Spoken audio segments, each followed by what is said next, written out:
दोनों देशों को एक टेंशन जारी है और अमेरिका और ईरान के बीच जो हालात बिगड़ते जा रहे हैं, इसमें सबसे बड़ी बात यह है कि युद्ध कभी भी शुरू हो सकता है, लेकिन अमेरिका को समझ में नहीं आ रहा है कि आखिरकार हथियार क्यों नहीं डाल रहा है, क्यों डील में साइन नहीं कर रहा है, डील पे साइन नहीं कर रहा है ईरान।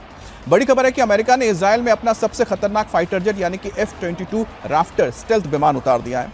साउथ इजराइल एयरबेस पर अमेरिका का सबसे शक्तिशाली और दुनिया का सबसे घातक F-22 रैप्टर लड़ाकू विमान लैंड हुआ, जिसकी तस्वीर आप देख रहे हैं। करीब 12 F-22 रैप्टर्स को इजराइल पहुंचाया गया है। ये पहली बार है जब अमेरिका ने अपने F-22 फाइटर जेट्स को तैनात किया इजराइल में। खबर यह भी है कि अमेरिका का दूसरा aircraft carrier USS Gerald Ford Israeli तट के बेहद पास पहुंच चुका है। उधर ईरान भी फुल एग्रेसिव मोड में है। ईरानी सेना स्टेट ऑफ हॉर्मुज में लगातार वॉर एक्सरसाइज कर रही है, नए नए हथियारों से शक्ति प्रदर्शन कर रही है। रिपोर्ट्स के मुताबिक ईरान ने चीन के साथ नई मिसाइल डील फाइनल कर ली है। ईरान चीन से जल्द ही CM-302 मिसाइल लेने वाला है और CM-302 missile anti ship cruise missile है जो दुश्मन के युद्धपोतों को खाक में मिला देती है। ईरान और अमेरिका के बीच युद्ध का आलम और इस वक्त अलार्म कभी भी बज सकता है। कल जिनेवा में दोनों देशों के बीच तीसरे राउंड की मीटिंग होने वाली है, लेकिन बातचीत से पहले ट्रंप ने इशारा किया है कि अगर ईरान उनकी शर्तों पर डील के लिए तैयार नहीं हुआ तो उस पर हमला करने से हिचकिचाएगा नहीं। As president, I will make peace wherever I can, but I will never hesitate to confront threats to America wherever we must. We are in negotiations with them. They want to make a deal, but we haven't heard those secret words. We will never have a nuclear weapon. अब यहां पर आप सुन रहे हैं Donald Trump को। Donald Trump ने जो अपना भाषण है उस दौरान ये कह रहे हैं कि हम चाहते हैं कि डिप्लोमेटिकली हम ईरान के साथ अपने मसले सुलझा लें, राहुल सर, लेकिन जिस तरह के यहां पर भी तस्वीरें आ रही हैं या फिर जो हम कहें कि जो एक्टिविटीज हैं वो दूसरी तरफ इशारा करती हैं।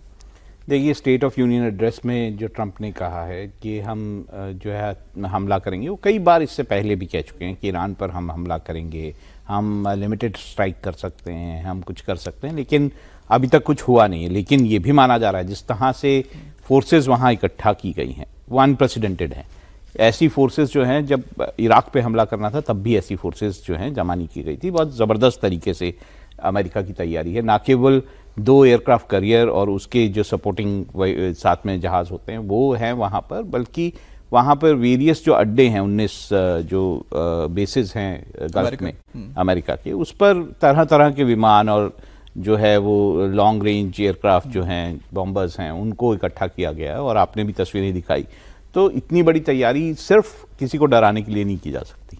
इतनी बड़ी जो मूवमेंट की जा रही है वो नेचुरली इजराइल का भी दबाव अमेरिका पे बहुत ज़्यादा है इस मामले को लेकर कि ईरान जो है उसको ठीक करना ज़रूरी है। ईरान जो है वो प्रॉक्सीज़ के ज़रिए उस पूरे इलाके में जो है वो दहशत फैलाता है। तो इसके लिए मैं मानता हूं कि अमेरिका, चाहे आप जिनेवा में बातचीत की बात हो रही है, बातचीत हो भी रही है, लेकिन डील तो एक ही बात पे फंसी है राकेश सर। सिर्फ वहां पर ईरान को यह कहना है कि अब न्यूक्लियर हथियार नहीं बनाएंगे और अमेरिका ये चाहता है कि हम ईरान को न्यूक्लियर हथियार बनाने नहीं देंगे। सिर्फ इस बात पे नहीं है ना, वो आगे भी बहुत सारी बातें। देखिए, वहाँ राहुल जी ठीक कह रहे हैं कि सिर्फ न्यूक्लियर का मामला नहीं है। इजराइल कह रहा है कि इनकी जो मिसाइल है उस पर भी रोक लगनी चाहिए, क्योंकि ईरान का जो सबसे बड़ा हथियार है वो है मिसाइल, और वो मिसाइल ही इनके लिए सबसे बड़ा घातक है। ये चाहते हैं मिसाइल पे भी संधि हो कि आप मिसाइल का इस्तेमाल नहीं करेंगे। तो जब आप मिसाइल का इस्तेमाल नहीं करेंगे तो फिर ईरान कैसे लड़ेगा? यहाँ पे देखिए, जिनेवा में जो 2 महत्वपूर्ण बैठक होने वाली है, एक कल बैठक होने वाली है जो ईरान और अमेरिका को लेके है, और 27 तारीख को जो बैठक होने वाली वो है यूक्रेन, रसिया और अमेरिका को लेके। तो ये जिनेवा की जो दोनों बैठकें 26 और 27 की, वो तय करेंगे कि अमेरिका कितना पावरफुल है। अमेरिका के सामने जो एक खबर आई है वो बड़ा मुझे लगता है कि ट्रंप के माथे पे इसलिए बल पड़ा हुआ है क्योंकि आर्मी चीफ ने कहा है कि यदि हम ईरान से लड़ाई लड़ेंगे तो हम सबसे ज्यादा नुकसान पाएंगे और हमारे सैनिक मारे जाएंगे। खबर बताई थी दमदार 10 में हमने ये खबर बताई थी कि किस तरह से वहां के आर्मी चीफ ने कहा था कि अगर लड़ाई होती ईरान के साथ तो हमारे बहुत सैनिक मारे जाएंगे। लेकिन बहरहाल